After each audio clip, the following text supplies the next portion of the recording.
जय माता दी, नमस्ते, प्रणाम। आप सभी लोग का स्वागत अभिनंदन हमारे चैनल में। आज आप सबके बीच में एक बेटी विवाह गीत लेके आए हैं।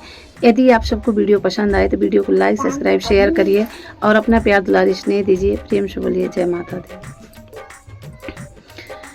नदिया किनारे डोली रख दे कहरवा, रे मम्मी मिलन हम जब रे लालन माया, रे मम्मी मिलन हम जब रे लालन।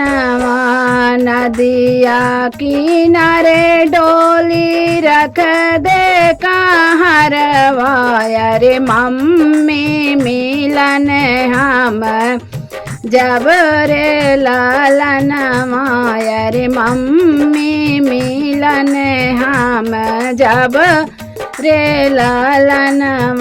मम्मी रोवते हुई है, अचला भीगते हुई है, पापा के जियरा कठोरे रे लालन माया, रे पापा के जियरा कठोरे रे लालन। नदिया किनारे डोली रख दे कहरवा, रे चाची मिलन हम जब रे लालन माया, रे चाची मिलन हम जब रे कहरवा।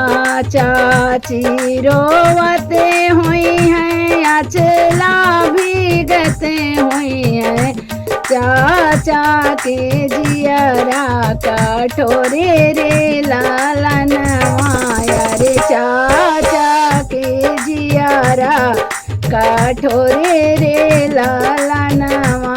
नदिया किनारे डोली रख दे कहरवा, रे भैया मिलन हम जब रे लालन माया, रे भैया मिलन हम जब रे लालन।